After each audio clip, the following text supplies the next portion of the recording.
بہرام نے گہرا سانس بھر کر بتایا۔ رائمہ وہی جس سے آپ شادی کرنے والے تھے، اور آئمہ وہی جو آپ سے شادی کی خواہش مند ہے؟ حمزہ نے نہ چاہتے ہوئے بھی طنز کیا تھا، جس پر وہ ہنسا تھا۔ رائمہ کے وقت یہ فیصلہ لینا میری مجبوری تھی۔ سارا گاؤں جمع تھا اور میں نہیں چاہتا تھا کہ اس کی عزت خراب ہو، مگر خدا کا شکر ہے کہ ایسی کوئی بات نہیں ہوئی، بلکہ مسئلہ حل ہو گیا۔ رہی آئمہ کی بات، تو وہ مجھ سے شادی کی خواہش مند ہے، میں اس سے شادی کا خواہش مند نہیں، اور مجھے اس کی خواہش سے فرق نہیں پڑتا، کیونکہ جس لڑکی سے میں شادی کا خواہش مند ہوں وہ لڑکی اس وقت میرے سامنے بیٹھی ہے۔ بہرام نے شرارتی لہجہ اپنایا تو وہ خفت سے اسے گھور بھی نہ سکی۔ اب تم آرام کرو، رو رو کر کافی برا حال کر لیا ہے تم نے اپنا، مجھے اپنی دلہن فریش سی چاہیے۔ بہرام نے کھڑے ہوتے ہوئے اس کا گال تھپ تھپا کر کہا تو حیا سے اس کے گال گلال ہوئے۔ ماما بابا مان جائیں گے نا؟ حمزہ اسے دروازے تک چھوڑنے آئی تو بے اختیار پوچھ بیٹھی۔ تمہاری ماما مان گئی ہیں، اور رہی بات بابا کی تو ان کو تم منا لینا، آخر کو وہ تمہاری خوشی ہی چاہیں گے۔ چلتا ہوں، اللہ حافظ۔ بہرام سہولت سے کہتا ہوا باہر نکل گیا تھا۔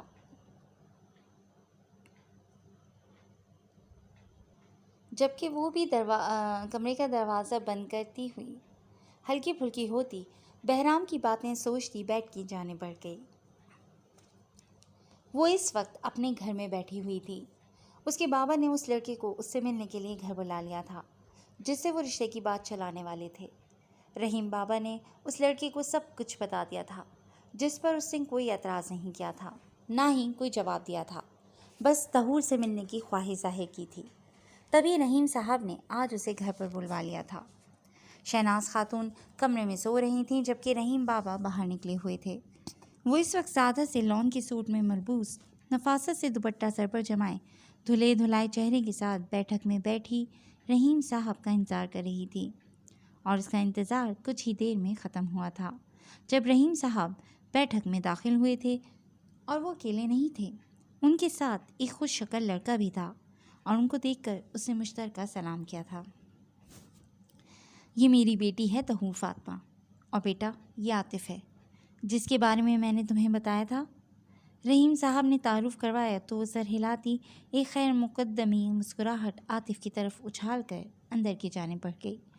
کچھ ہی دیر میں وہ عاطف اور رحیم صاحب کے لیے چائے لے آئی تھی، جسے وہ باتیں کرتے ہوئے نوش کرنے لگے تھے۔ وہ ایک خوش شکل، پڑھا لکھا اور تیکھے نقوش کا حامل لڑکا تھا، جس کی عمر کم و بیش 27 سے 28 سال تھی۔ ان کی باتوں کے دوران وہ خود خاموش بیٹھی ان کی باتیں ہی سن رہی تھی۔ کچھ ہی دیر میں وہ ان کو تنہائی فراہم کرتے اور بات کرنے کا موقع دے کر کمرے سے باہر نکل کر اندر کی جانب بڑھ گئے تھے۔ اس نے نظر اٹھا کر عاطف کو دیکھا تو وہ گہری نگاہوں سے اسی کا جائزہ لینے میں مشغول تھا۔ اسے عاطف کی نظروں سے جھنجھلاہٹ ہوئی تھی۔ تبھی ماتھے پر بالوں کا اضافہ ہوا، مگر وہ بولی کچھ نہیں۔ انکل نے مجھے تمہارے بارے میں سب کچھ بتایا ہے، اور مجھے سب کچھ جان کر بے حد افسوس ہوا۔ عاطف اتنا کہہ کر اپنی جگہ سے اٹھا تھا۔ جو ہوا وہ میری قسمت میں لکھا تھا، جسے بدلا نہیں جا سکتا، اس نے نپے تلے انداز میں جواب دیا تھا۔ بالکل، ویسے آپ کی بات ہے، تم نے خوف کی وجہ سے اپنے باپ کو تو نہیں بتایا، لیکن مجھے بتا سکتی ہو کہ تمہیں کتنے مردوں نے اپنے بستر کی زینت بنایا تھا۔ میں تمہارا ہونے والا شوہر ہوں، مجھ سے تم چھپا بھی نہیں سکتی کچھ۔ وہ اس کے بے حد قریب بیٹھتا ہوا معنی خیزی سے پوچھنے لگا تو اس نے حیرت و ناگواری سے اسے دیکھ کر پیچھے کھسکنا چاہا، جب عاطف نے اس کی کمر میں ہاتھ ڈال کر اسے خود سے دور ہونے سے روکا۔ کیا بکواس کر رہے ہو تم، اور یہ ہاتھ ہٹاؤ اپنا۔ سارا لحاظ بالائے طاق رکھ کر وہ چڑکی تھی۔ بکواس تو نہیں ہے، یہ ایک سادہ سا سوال پوچھا ہے تو تم بھی آرام سے جواب دے سکتی تھیں۔ ایک طوائف ہو کر اتنا نخرہ جچتا نہیں تم پر۔ عاطف نے دوسرے ہاتھ سے اس کے گال کو سہلانا چاہا تو اس نے کھینچ کر ایک تھپڑ اس کے گال پر دے مارا، جس پر اس کے گرد عاطف کی گرفت ڈھیلی ہوئی تو وہ اسے زور سے پیچھے دھکیل کر اٹھ کھڑی ہوئی۔ تمہاری اتنی ہمت کہ تم مجھ پر ہاتھ اٹھاؤ؟ وہ غصے سے دھاڑتا اسے دیکھنے لگا۔ جیسے تمہاری ہمت ہوئی مجھے چھونے کی، اور طوائف نہیں ہوں میں، وہ ایک ایک لفظ چبا کر بولی تو عاطف اپنا گال سہلاتا کہہ لگا اٹھا۔ طوائف خانے میں رہنے والی لڑکی طوائف نہیں ہے۔ اچھا مزاق ہے، جہاں اتنے مردوں کو خوش کر چکی ہو وہاں میرے چھونے سے کیا تکلیف ہے تمہیں؟ ہونے والا شوہر ہوں تمہارا، حق ہے میرا تم پر، زہر خند لہجے میں کہہ کر وہ اس کی طرف بڑھا تھا۔ مجھے تمہیں اپنے کردار کی صفائیاں دینے کی کوئی ضرورت نہیں، اس لیے تمہیں جو سمجھنا ہے سمجھو، اور رہی حق کی بات تو میں تم جیسے آدمی پر تھوکنا بھی پسند نہ کروں، شادی کرنا تو بہت دور کی بات ہے۔ اس کے لہجے میں اپنے لیے حقارت محسوس کرتا عاطف بلبلا اٹھا تھا، مگر اس سے پہلے کہ وہ اسے نقصان پہنچاتا وہ رحیم صاحب کو آواز لگا چکی تھی۔ تمہیں تو میں حاصل کر کے رہوں گا، تمہارے وجود پر دسترس پا کر تمہاری اکڑ ضرور توڑوں گا میں، یاد رکھنا۔ اور یہ بھی یاد رکھنا کہ تم اپنے باپ کو بیوقوف بنا سکتی ہو، باقی لوگوں کو نہیں۔ ایک طوائف جسم فروش ہی ہوتی ہے اور تم بھی جسم فروش ہو۔ اسے دھمکی دیتا وہ رحیم صاحب کے آنے سے پہلے ہی وہاں سے جا چکا تھا۔ یہ عاطف کہاں گیا؟ انہوں نے خالی کمرے میں اسے اکیلے بیٹھے دیکھ کر پوچھا۔ چلا گیا ہے وہ، اس نے تھکا تھکا سا سانس خارج کر کے بتایا۔ چلا گیا؟ اتنی جلدی؟ کیا بات ہوئی تم دونوں کی؟ پسند تو ہے نا وہ تمہیں؟ رحیم صاحب نے اس کے سامنے بیٹھ کر سبسا کیا۔ وہ مجھے طوائف سمجھ رہا تھا بابا، اسے میں نہیں میرا جسم چاہیے تھا، اور اسے یہ جسم مجھ سے شادی کرنے سے پہلے چاہیے تھا۔ اس نے اپنے باپ سے یہ سب کس ضبط سے کہا تھا یہ اس کا خدا اور اس کا دل ہی جانتا تھا۔ اس کی بات سن کر وہ ایک لمحے کو چپ رہ گئے تھے، سمجھ نہیں آیا کہ اسے کیا جواب دیں، کہ اس سب کے رونے ہونے کی پیشن گوئی وہ پہلے سے کر چکے تھے، کیونکہ آج کے نام نہاد معاشرے کے مرد عورت کو ترنے والا سمجھ لیتے ہیں اور کوئی موقع نہیں چھوڑتے اسے نوچ کھانے کا۔ انہوں نے تو اپنی طرف سے پوری چھان بین کی تھی عاطف کے بارے میں، لیکن لوگ تو اپنی خامیاں بھی مخمل میں چھپا لیتے ہیں، شاید تبھی وہ عاطف کے بارے میں اچھے سے جان نہیں پائے تھے۔ مجھے معاف کر دینا بیٹا، مجھے علم نہیں تھا کہ عاطف ایسا ہوگا، ورنہ میں کبھی اسے گھر تک نہ لاتا۔ رحیم صاحب نے شرمندہ سے لہجے میں کہا تو وہ تڑپ کر نفی میں سر ہلاتی ان کے ہاتھ تھام گئی۔ مجھ سے معافی مانگ کر مجھے گناہ گار مت کریں بابا، مجھے آپ پر خود سے بڑھ کر یقین ہے کہ آپ کبھی میرا برا نہیں سوچ سکتے۔ اس نے ان کے ہاتھ عقیدت سے اپنی آنکھوں سے لگاتے ہوئے کہا تو وہ مدھم سا مسکرائے۔ تم فکر مت کرو، آئندہ ایسا کچھ نہیں ہوگا، انہوں نے اسے تسلی دی تھی۔ شادی کرنا ضروری ہے کیا بابا؟ میں ہمیشہ آپ کے پاس نہیں رہ سکتی؟ آج جو ہوا اس سے اس کا دل ڈر گیا تھا۔ وہ کسی ایسے شخص کے پاس نہیں جانا چاہتی تھی جو اس کے ماضی کو اس کی کمزوری سمجھ کر اسے استعمال کرنے کی کوشش کرے۔ اسے ایک مخلص شخص چاہیے تھا جو اس کو سمجھتا اور اسے اس کے دردناک ماضی سمیت قبول کرتا، نہ کہ ویسا جو اس کے ماضی کی بنا پر اسے ایک طوائف سمجھ کر طوائف کی طرح ٹریٹ کرتا۔ میری آتی جاتی سانسوں کا کوئی بھروسہ نہیں ہے بیٹا، میں تمہاری شادی کر کے تمہیں محفوظ ہاتھوں میں سونپنا چاہتا ہوں تاکہ تم اپنی آگے کی زندگی خوشی خوشی جی سکو۔ انہوں نے کہا تو وہ چپ رہ گئی۔ اسے اندر آنے کا کہہ کر وہ اندر کی جانب بڑھ گئے تھے، جبکہ وہ وہیں کھڑی یہی سوچتی رہ گئی تھی کہ پہلے عاطف اس کا ماضی جان کر اس کے جسم کا طلبگار اور جان کا دشمن بن گیا تھا، اور اب نہ جانے کوئی اور اس کو کس نظر سے دیکھتا اور کیسا سلوک کرتا۔ پچھلے ایک ہفتے سے ابیز گھر سے غائب تھا اور انفال ملک کو اپنے ماں باپ سمیت غائب ہوئے بھی ایک ہفتہ ہو چکا تھا۔ دلاور ملک، کرن، حسنہ اور حمزہ اس کے لیے بے حد پریشان تھیں، لیکن نہ ہی وہ گھر آیا تھا نہ ہی تلاش کرنے پر انہیں کہیں ملا تھا۔ دلاور ملک اس کی گمشدگی کی رپورٹ بھی درج کروا چکے تھے اور انفال کے ساتھ ساتھ پولیس اب ابیز کو بھی ڈھونڈ رہی تھی، لیکن تاحال کسی کے بارے میں بھی کچھ پتہ نہیں چل سکا تھا۔ بہرام اور بختیار انفال کے ساتھ ساتھ ابیز کو بھی ڈھونڈ رہے تھے اور اپنے آدمیوں کو بھی اس کام پر لگا دیا تھا، لیکن ابھی تک کوئی سرا ہاتھ نہ آیا تھا۔ اجیا پچھلے ایک ہفتے سے حویلی میں رہ رہی تھی۔ رضیہ اور سکینہ بیگم سے اس کی بات ہوتی رہتی تھی، لیکن باپ سے بات کرنے کی کوشش اس نے ایک دفعہ بھی نہیں کی تھی، جس پر بابر ملک بے حد طیش میں تھے۔ اجیا کے لیے وہ اس کی ماں کے گناہ گار تھے، اور انہوں نے صوبیہ کے ساتھ جو کچھ کیا تھا اس کے لیے وہ اپنے باپ سے ناراض تھی۔ وہ اس کے باپ تھے جن سے وہ بے حد محبت کرتی تھی، اور ساری حقیقت جاننے کے بعد بھی وہ ان سے نفرت نہیں کر پائی تھی۔ اس دوران اسے ابیز کی گمشدگی کی اطلاع بھی مل چکی تھی، جس پر وہ مزید پریشان ہوئی تھی۔ اس کا پہلا دھیان ہی اون کی طرف گیا تھا اور اس نے سیدھا اون کو کال ملا کر ابیز کے بارے میں پوچھا تھا، مگر سامنے سے وہ بھی لا علمی کا اظہار کر گیا تھا اور اس کے لہجے سے بھی ابیز کے لیے فکر مندی جھلکی تھی۔ اس نے اجیا سے کہا تھا کہ وہ جلد ہی ابیز کو ڈھونڈ لے گا تو وہ زیادہ پریشان نہ ہو۔ رائما یہیں پر اس کے ساتھ تھی جبکہ تحسین واپس شہر جا چکا تھا۔ سب کا سلوک اس کے ساتھ اچھا تھا سوائے سعدیہ اور رائما کے، جو بے حد مغرور اور اکھڑ مزاج تھیں۔ لیکن جب بھی وہ اجیا سے اکھڑ مزاجی سے بات کرتی تو اجیا بھی بنا لحاظ کے انہیں سنا دیتی تھیں، جس پر سعدیہ تو چپ کر جاتی تھی، لیکن وہ اس حویلی کی بیٹی تھی۔ مگر رائما دو بدو جواب ضرور دیتی تھی۔ بہرام اور بختیار شہر میں ہی رہائش پذیر تھے، مگر بہرام نے کال پر اجیا کو اپنے اور حمزہ کے بارے میں اور بختیار اور حسنہ کے بارے میں سب کچھ بتا دیا تھا، جس پر وہ بے حد حیران ہونے کے ساتھ ساتھ خوش بھی ہوئی تھی کہ وہ بچپن سے ہی حسنہ اور حمزہ کو اچھے سے جانتی تھی۔ ایسے میں وہ اس کی بھابیاں بن جائیں گی تو اس سے بہتر اس کے لیے کچھ اور ہو ہی نہیں سکتا تھا۔ اس نے جلد ہی صوبیہ سے بات کر لی تھی اور صوبیہ کو بھی اس سب پر کوئی اعتراض نہیں تھا، بلکہ وہ خود ماضی کی تلخ یادوں کو بھلا کر ایک نئے سرے سے سب کچھ شروع کرنا چاہتی تھی۔ ہاں، اسے یہ ڈر ضرور تھا کہ کہیں کرن شہزاد ملک کی وجہ سے منع نہ کر دے، یا شاید بابر ملک ہی ایسا نہ ہونے دے، جس پر اجیا نے اسے تسلی دی تھی کہ سب ٹھیک ہو جائے گا۔ شرافت چغتوئی نے بھی اس سب پر کوئی اعتراض نہیں کیا تھا کہ گزرے وقت کے ساتھ انہیں بھی یہ سمجھ میں آ گیا تھا کہ بچوں کو ان کی خوشیاں دینا ہی ان کا حق ہوتا ہے۔ اجیا سے ان کا رویہ بالکل باپ بیٹی جیسا تھا، جس پر وہ بے حد خوش تھی۔ کرن پہلے ہی انفال کی گمشدگی پر پریشان تھی، اوپر سے ابیز کا غائب ہو جانا بھی اسے فکر میں مبتلا کر گیا تھا۔ وہ اسے اپنی ماں نہ مانتا ہو، مگر کرن نے اسے سگی بیٹی کی طرح ہی چاہا تھا۔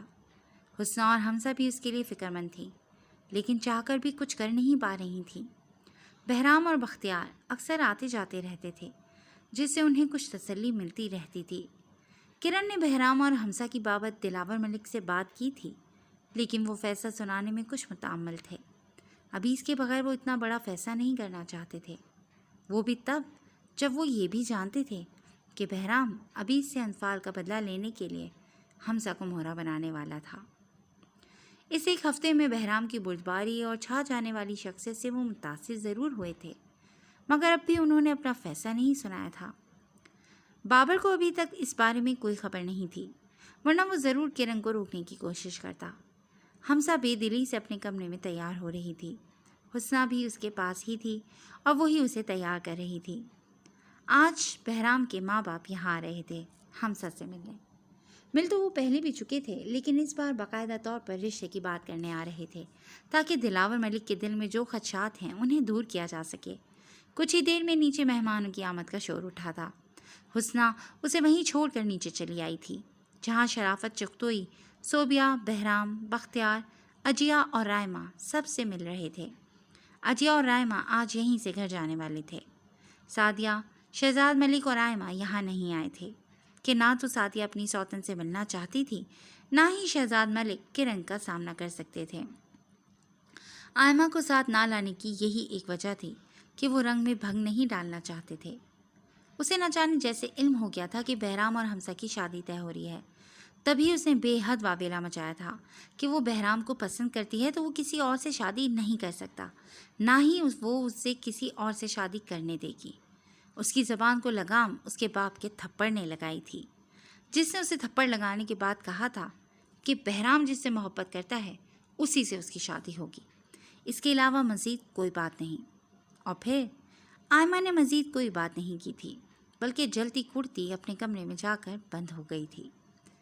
کرن اور دلاور ملک ان حالات میں ان کی آمد کی توقع نہیں کر رہے تھے، لیکن اب جب وہ آ گئے تھے تو اچھے طریقے سے ان کا استقبال کیا تھا۔ وہ سب لوگ اس وقت لاؤنج میں بیٹھے ہوئے تھے اور چائے نوش کرنے کے بعد باتوں میں مصروف تھے۔ رائما اور اجیا اٹھ کر حسنہ کے ساتھ حمزہ کے کمرے میں جا چکی تھیں۔ بختیار اور بہرام دلاور ملک کے ساتھ محو گفتگو تھے، جبکہ صوبیہ اور کرن آمنے سامنے بیٹھی تھیں۔ ماضی میں جو ہوا میں اس سب کو بھلا کر ایک نئی شروعات کرنا چاہتی ہوں۔ میں نے کبھی نہیں سوچا تھا کہ اپنے بچوں کے ذریعے سے ہمارا کبھی آمنا سامنا ہوگا، اور اس انداز میں ہوگا کہ انجان بن کر گزرنا مشکل ہو جائے گا۔ صوبیہ نے دھیمے سے لہجے میں کہنا شروع کیا، میں بھی اب وہ سب کچھ یاد نہیں رکھنا چاہتی، کیونکہ ماضی میں صرف اذیتیں ہی اذیتیں ہیں، وہ تکلیفیں ہیں جنہوں نے میری بیٹی کی خوشیاں کھا لیں۔ تم شاید مجھے قصوروار سمجھتی ہوگی، مگر میرا یقین کرو، مجھے بابر بھائی کے ارادوں کی بھنک تک نہیں تھی، ورنہ میں انہیں کبھی وہ سب کرنے نہیں دیتی۔ کرن کا لہجہ بھیگا ہوا تھا۔ میں پہلے تمہیں قصوروار سمجھتی تھی، مگر وقت گزرنے کے ساتھ اندازہ ہوا کہ جو ہوا اس میں تمہاری کوئی غلطی نہیں تھی۔ یہ تو بابر کا بدلہ اور انا تھی جس نے میری زندگی برباد کر دی۔ اس سب میں میرے حصے میں اتنا خسارہ نہیں جتنا تمہاری بیٹی کے حصے میں آیا۔ میری نہیں تو اپنی بیٹی کی ہی پرواہ کر لیتی۔ صوبیہ نے یاسیت سے اسے دیکھ کر کہا تو کرن کی آنکھیں ایک بار پھر آنسو ٹپکانے لگیں۔ یہ پچھتاوا تو ساری زندگی میرے دل میں رہے گا کہ اپنی بیٹی کو برباد کرنے میں میرا بھی ہاتھ ہے۔ اگر میں اجیا کی وجہ سے خاموش نہ ہو جاتی تو آج اجیا اپنی ماں کے پاس اور انفال اپنی ماں کے پاس ہوتی۔ بابر بھائی کے احسانات اتارنے کی خاطر میں نے اپنی بیٹی کو چھوڑ دیا کہ ان کی بیٹی ان کے پاس رہ جائے۔ مجھ سے زیادہ بدقسمت ماں بھی کوئی ہوگی جس کے سامنے اس کی بیٹی ملحسہ بن کر آئی اور وہ اسے پہچان بھی نہ سکی۔ کرن نے پور اذیت لہجے میں کہا تو صوبیہ بھی تعصب سے لب بھیج گئی۔ تم فکر مت کرو، جلد ہی وہ مل جائے گی اور پھر ہم دھوم دھام سے اس کی شادی کریں گے۔ صوبیہ نے اسے تسلی دی تو وہ پھیکا سا مسکرائی۔ اس کے جانے کے بعد تو ابھی بھی نہ جانے کہاں چلا گیا ہے، سب اس کے لیے پریشان ہیں، خدا جانے وہ دونوں کس حال میں ہوں گے۔ کرن نے فکر مندی سے کہا تو وہ گہرا سانس بھر کر رہ گئی۔ اس سے پہلے کہ وہ کچھ کہتی، رائمہ، اجیا اور حسنہ حمزہ کے ساتھ نیچے آئیں۔ خوبصورت سے سنہرے غرارے میں ملبوس ہلکے پھلکے میک اپ اور جھولی کے ساتھ حمزہ بے حد خوبصورت لگ رہی تھی۔ محرام کی نگاہ اس کی جانب اٹھی تو اٹھی رہ گئی، جو نظر لگ جانے کی حد تک پیاری لگ رہی تھی۔ حمزہ سب سے باری باری ملی تھی اور پھر صوبیہ نے اسے اپنے ساتھ ہی بٹھا لیا تھا۔ اسے پہلی ہی نظر میں نرم و نازک سی حمزہ بے حد پسند آئی تھی۔ آپ سب سے کچھ بھی ڈھکا چھپا نہیں ہے بھائی صاحب۔ حمزہ کا بڑا بھائی ابھی یہاں نہیں ہے اور اس کے بغیر میں حمزہ کی زندگی کا اتنا بڑا فیصلہ نہیں لینا چاہتا تھا، لیکن میری بیٹی کی خوشی اسی میں ہے تو مجھے بھی کوئی اعتراض نہیں۔ لیکن ایک بات کہنا چاہوں گا، جو کچھ بھی ماضی میں ہو چکا اس میں ان بچوں کا کوئی قصور نہیں، نہ ہی ان کی کہیں غلطی نکلتی ہے۔ انفال اور ابیز کا معاملہ ان سب سے الگ ہے۔ ابیز انفال کا قصوروار ہے اور وہ اسے جو سزا دینا چاہے دے سکتی ہے، ہم اسے نہیں روکیں گے، لیکن ان دونوں کے معاملے سے حمزہ کا کوئی لینا دینا نہیں ہے۔ میں نہیں چاہتا کہ بہرام ابیز کے کیے کا بدلہ اس کی بہن سے لے، جبکہ پہلے بھی وہ ایسی ایک کوشش کر چکا ہے۔ دلاور ملک نے کہا تو شرافت چختوئی نے خشمگین نگاہوں سے بہرام کو دیکھا، جو لب بھیجتا نظروں کا زاویہ بدل گیا۔ ہمیں بہرام کی کسی کارروائی کے بارے میں کوئی علم نہیں، لیکن جو ہوا اسے ماضی سمجھ کر بھول جائیے۔ حمزہ اور حسنہ ہماری بھی بیٹیاں ہیں اور انہیں ہمارے گھر میں کسی قسم کی کوئی تکلیف نہیں ہوگی، اس بات کی میں گارنٹی دیتا ہوں۔ اس کے علاوہ آپ اپنی تسلی کے لیے جو چاہتے ہیں ہم وہ بھی کرنے کو تیار ہیں۔ بچوں کی خوشیوں میں ہی ہماری خوشیاں ہیں اور اپنی انا کی خاطر ہم ان کی خوشیوں کو روک نہیں سکتے۔ دوسروں کے کیے کی سزا کسی اور کو دینا انتہائی غلط ہے، لیکن آپ ہماری طرف سے بے فکر رہیے۔ آپ کی دونوں بیٹیاں ہماری بھی بیٹیاں ہیں، جنہیں ہمارے گھر کسی قسم کی کوئی پریشانی نہیں ہوگی۔ انہوں نے دلاور ملک کو اپنی طرف سے بھرپور تسلی کروائی تھی، لیکن وہاں بیٹھے حمزہ کے گھر والے ان کے لفظوں پر چونکے تھے، جو حمزہ کی ہی نہیں حسنہ کی بھی بات کر رہے تھے۔ یہ بالکل ٹھیک کہہ رہے ہیں، ہماری بیٹیاں نہیں ہیں، لیکن ہم حمزہ اور حسنہ کو بیٹیاں ہی بنا کر رکھیں گے۔ صوبیہ نے ان کے کچھ بھی کہنے سے پہلے کہا تھا۔ بختیار کی نظریں حسنہ پر جمی ہوئی تھیں، جو الجھن اور حیرانی سے سب کچھ سمجھنے کی کوشش کر رہی تھی۔ بخت نے اس سے کہا تھا کہ وہ اس کی زندگی میں اب کبھی لوٹ کر نہیں آئے گا، بلکہ اس کا انتظار کرے گا۔ حسنہ مطلب؟ کرن نے اچنبھے سے پوچھا۔ مطلب کہ حمزہ اور حسنہ دونوں میری بھابیاں بنیں گی۔ یہ میری ہی نہیں بلکہ ہم سب کی خواہش ہے آپ کو کوئی اعتراض تو نہیں نا پھپھو؟ جواب اجیا نے دیا تھا، جس پر کرن کچھ دیر کے لیے چپ رہ گئی تھی، اور چپ تو باقی سب بھی رہ گئے تھے۔ جہاں ہمسا خوش ہوئی تھی وہیں حسنہ آنکھیں سکیڑے بختیار کو دیکھ رہی تھی، جو بنا پلکیں جھپکائے حسنہ کو ہی دیکھ رہا تھا۔ اس کی نظروں میں نہ جانے کیا تھا کہ حسنہ کو خود ہی اس سے نظر چرانی پڑی۔ دلاور ملک، جو بختیار شروع سے ہی بہت پسند تھا، وہ ان کے سامنے والے گھر میں رہتا تھا اور اکثر ان کے گھر آتا جاتا رہتا تھا۔ بہرام کی نسبت وہ بے حد شائستہ مزاج اور خوش اخلاق تھا۔ بہرام کو وہ اتنا نہیں جانتے تھے جتنا بخت کو جانتے تھے، اور بخت انہیں ہر لحاظ سے اچھا لگتا تھا۔ انہوں نے کرن کو دیکھا تو وہ بھی سوالیہ نظروں سے انہیں ہی دیکھ رہی تھیں۔ انہوں نے بختیار کو دیکھا جو آس بھری نظروں سے انہیں دیکھ رہا تھا، جس کا مطلب تھا کہ یہ سب اسی کی منشا پر ہو رہا تھا۔ بخت کو میں بہت اچھے سے جانتا ہوں، بہت اچھا اور سلجھا ہوا بچہ ہے، لیکن میں اپنی بیٹی کی مرضی کے بغیر اس رشتے کے لیے حامی نہیں بھر سکتا۔ انہوں نے کہا تو سب کا رخ حسنہ کی طرف ہوا، جو سب کو اپنی طرف متوجہ دیکھ کر بوکھلا گئی تھی۔ بخت نے دھڑکتے دل سے آنکھیں میچیں کہ نہ جانے سب کے سامنے وہ کیا جواز بنا کر انکار کرے گی۔ بتاؤ بیٹا، کیا آپ راضی ہیں؟ صوبیہ نے نرمی سے پوچھا تو وہ سر جھکا گئی۔ ان کا نرم سا لہجہ اسے اچھا لگا تھا، اور ابھی اگر وہ منہ پھاڑ کر انکار کرتی تو سب اس کے بارے میں نہ جانے کیا سوچتے۔ وہ سب کے سامنے اپنے ماں باپ کا سر نہیں جھکانا چاہتی تھی۔ اس نے نظریں اٹھا کر بخت کو دیکھا، جو اب بھی آس بھری نظروں سے اسے ہی دیکھ رہا تھا۔ اس کا دل دھک سے رہ گیا۔ اس کے اتنی بار تلخی سے انکار کرنے کے باوجود بھی اسے بخت کی آنکھوں میں اپنے لیے نفرت کا عنصر نظر نہیں آیا تھا۔